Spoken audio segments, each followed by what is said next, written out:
नमस्कार, किस्सा यूपी का देख रहे हैं आप। मैं हूं राधिका राज।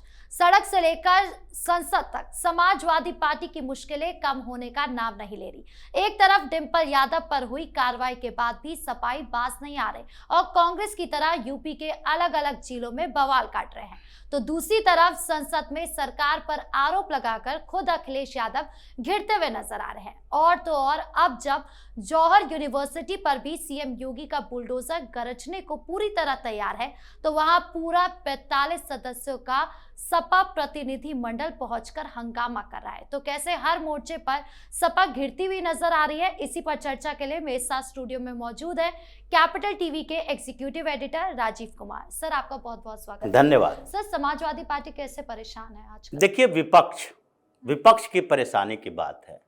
विपक्ष इसलिए कहा जाता है क्योंकि सत्ता के विरोध में है। हाँ। लेकिन मोदी के विरोधी होने का मतलब ये नहीं होता कि विपक्ष एकजुट है आपस में। ऐसा भी नहीं हो सकता कि आपके टारगेट में कोई एक पार्टी है, लेकिन आपके अपने पार्टियों के साथ कैसा संबंध है ये तो निर्धारित सामान्य तरीके से नहीं किया जा सकता। दुश्मन तो सामने दिखाई पड़ रहा है आपको कि नहीं मोदी को हराना है, लेकिन मोदी को हराएगा कौन? अखिलेश यादव हराएंगे, राहुल गांधी हराएंगे, स्टालिन हराएंगे, ममता बनर्जी हराएगी, उद्धव ठाकरे हराएंगे। ये सब के बीच मोदी को हराने के कंपटीशन है। तो हराने का मतलब केवल ये तो नहीं होता कि चुनाव में हराएंगे, चुनाव तक इंतजार करें हर हार के लिए कि नहीं उत्तर प्रदेश में चुनाव होगा तो योगी मोदी को हराएंगे, या फिर देश के अंदर लोकसभा का चुनाव होगा तो मोदी योगी को हराएंगे। हराने का मतलब होता है कि सरकार को कमजोर फील करवाना, सरकार को बैकफुट पर लाना। कोई भी मुद्दे ऐसे हैं जिसमें से हमारी भूमिका है कि इस मुद्दे को हमने जनरेट किया, इस मुद्दे पर हमने लोगों को एकजुट किया, इस मुद्दे पर हमने मोदी विरोधियों को एकजुट किया, और इस मुद्दे पर हमारी भूमिका सबसे बड़ी रही है, जिसके कारण भारतीय जनता पार्टी अनकंफर्टेबल महसूस कर रही है। अब यही चल रहा है। तो ऐसे में सदन के अंदर क्या हुआ, संसद में आजकल अखिलेश यादव सांसद हैं। ये जितनी रीजनल पार्टियां इस तरह की है, परिवारवादी रीजनल पार्टियां खासकर, इन पार्टियों की परंपरा रही है कि जब स्टेट की पॉलिटिक्स में आप दरकिनार कर दिए जाओगे, यानी कि आपकी सरकार नहीं रहेगी, तो आप केंद्र की राजनीति करने लगोगे। समाजवादी पार्टी हो या बहुजन समाज पार्टी हो, मायावती हो, ये दोनों की स्थिति यही रही उत्तर प्रदेश में कि जब स्टेट लेवल की पॉलिटिक्स में पिछड़ जाते हो, यानी सत्ता आपके हाथ तक खिंच जाती है, छिन जाती है, तो ये फिर वहां बैठना नहीं चाहते, क्योंकि इनको शर्म महसूस होती है, या फिर इनको लगता है कि हर रोज ह्यूमिलिएट होना पड़ेगा, कारण कुछ भी हो, लेकिन ये सदन से भागकर संसद की तरफ चले आते हैं, विधानसभा में नहीं जाते।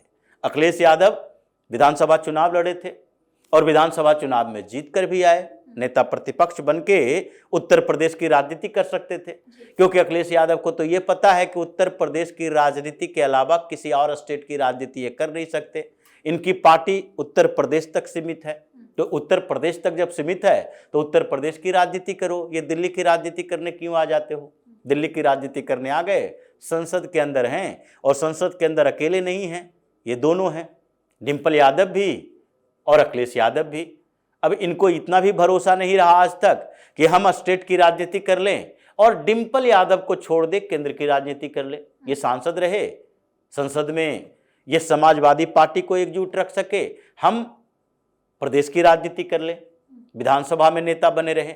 नहीं डिंपल यादव को यहाँ राज्य में राजनीति करने के लिए विधानसभा में नेता प्रतिपक्ष बना सकते हैं, इनको साथ में आना है दिल्ली, और उसके बाद इनको लगने लगा कि नहीं अभी कोई ऐसी स्थिति नहीं है जिसमें कांग्रेस के साथ हमारा तालमेल में हम पिछड़ जाएंगे, क्योंकि विपक्ष में बैठी पार्टियों में सेकेंड लार्जेस्ट पार्टी हम हैं, तो हमारी भी अपनी औकात होनी चाहिए, सदन के अंदर, संसद के अंदर हमारी भी एक बड़ी भूमिका होनी चाहिए, हमें राहुल गांधी का पिछलग्गू ना बताया जाए।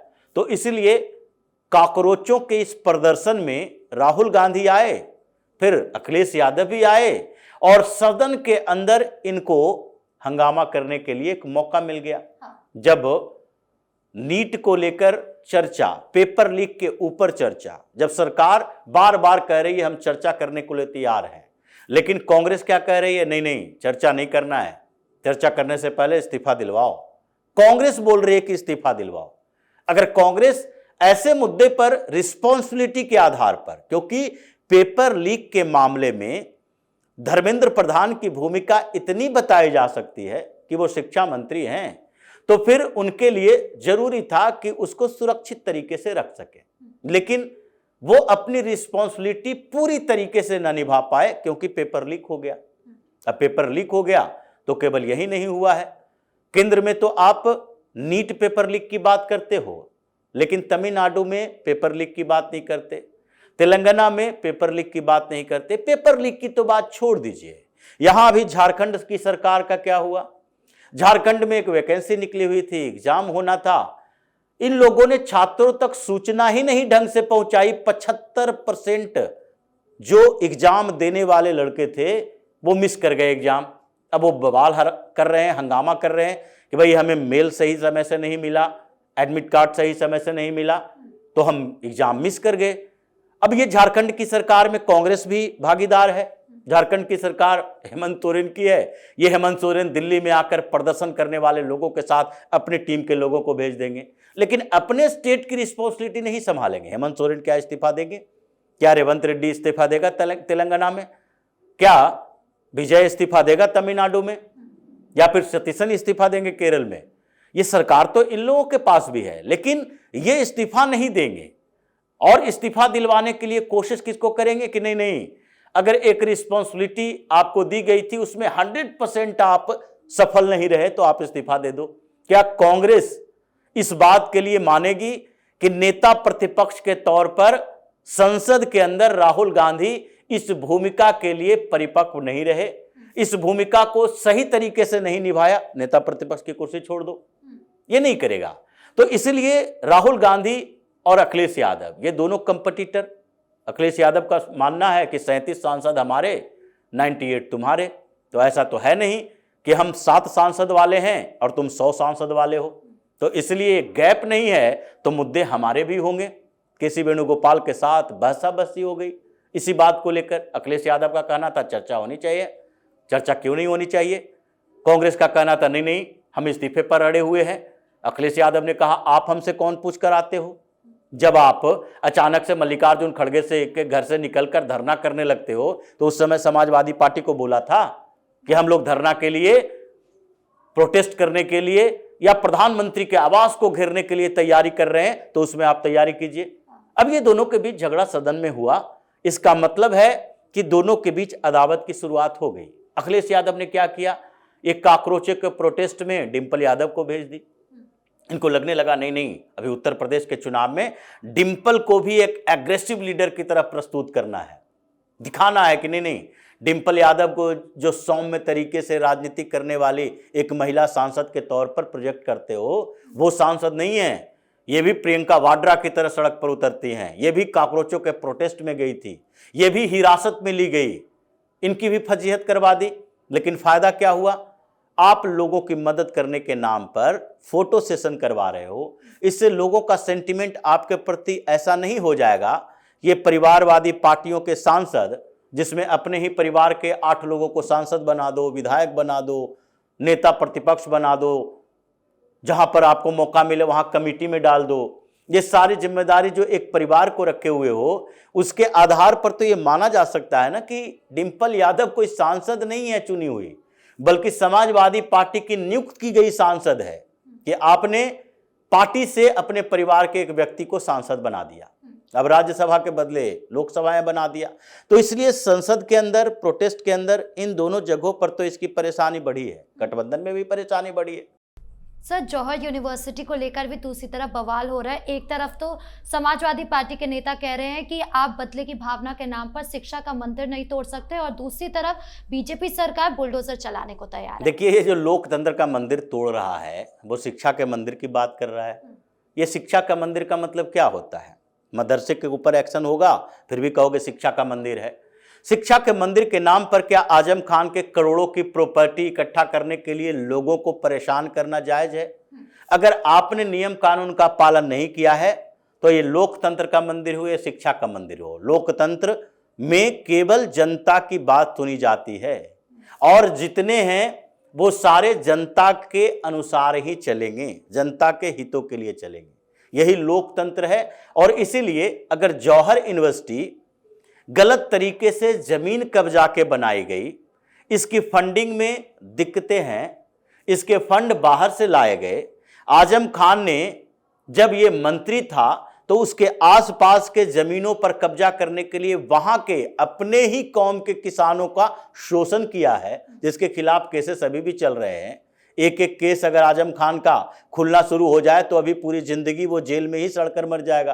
तो ऐसी जगह पर आप जा रहे हो प्रोटेक्ट करने के लिए, बचाने के लिए, जो कि विवादित जमीन है, विवादित बिल्डिंग है, उसके ऊपर छापेमारी हो चुकी है, उसके सारे दस्तावेज हैं, वक्फ बोर्ड की जमीन भी कब्जा करके रखे हुए हैं, तो उस पर कार्रवाई तो होगी। आपके धरना प्रदर्शन से कुछ नहीं होगा। लेकिन यहीं पर समस्या अखिलेश यादव की दिखती है कि आप एक तरफ लोगों के मुद्दे पर प्रोटेस्ट की राजनीति कर रहे हो, दूसरी तरफ आपसे सारे लोग आपके मुद्दे छीन रहे हैं। अगर दिल्ली के अंदर मुद्दे छीनने वाले राहुल गांधी भी बैठे हैं, जिस पर छटपटाहट आपकी दिखाई पड़ी।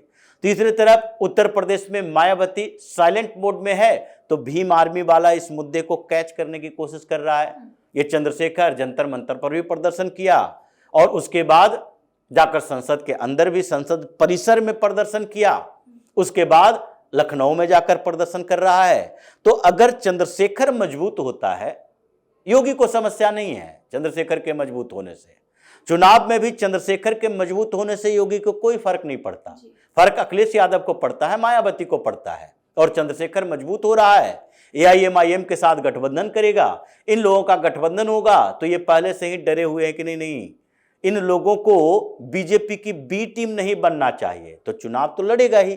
तो इसलिए अखिलेश यादव को अभी इसीलिए सबसे ज्यादा परेशानी है कि उत्तर प्रदेश की राजनीति में हम उसके साथ गठबंधन करने जा रहे हैं जो यूपी की राजनीति में इररिलेवेंट हो चुका है, कांग्रेस पार्टी, जिसके अपने 3% वोट उत्तर प्रदेश में नहीं है। अगर अकेले चुनाव लड़ती है तो 2-2.5% वोट मिलते हैं, इनके साथ चुनाव लड़ रहे हैं। दूसरी तरफ हमारे विरोध में पार्टियां कौन कौन सी है? केवल भारतीय जनता पार्टी नहीं है। भारतीय जनता पार्टी तो 40% प्लस वोट के साथ इन सब से ऊपर है ही। इनके वोट काटने वालों में से, इन्हीं के एंटी बीजेपी वोट के हिस्सेदारों में से एआईएमआईएम भी है। चंद्रशेखर का गठबंधन हो जाएगा थोड़ा और मजबूत। दलित और मुस्लिम समीकरण ये मायावती और अखिलेश यादव का है। और इन लोगों के बीच दावेदार इतने हो गए हैं कि अखिलेश यादव को लग रहा है कि पिछली बार तो तुक्केबाजी से थोड़ी ज्यादा सीटें आ गई थी, इस बार 111 के बदले अगर 51 सीटें भी जीत कर ले आए तो बहुत बड़ी सफलता इन लोगों के लिए होगी। जी, इस मुद्दे पर जानकारी देने के लिए आपका बहुत बहुत धन्यवाद। धन्यवाद। तो सड़क पर सपाइयों का बवाल, संसद में अखिलेश का घेराव और जौहर यूनिवर्सिटी पर गरजने को तैयार सीएम योगी का बुलडोजर, ये साफ करता है कि आने वाले दिनों में समाजवादी पार्टी के लिए मुश्किलें और ज्यादा बढ़ने वाली है। आपकी इस पूरे मामले को लेकर क्या राय है, कमेंट बॉक्स में जरूर बताएं। वीडियो को लाइक करें, शेयर करें और चैनल को सब्सक्राइब करना ना भूलें। धन्यवाद।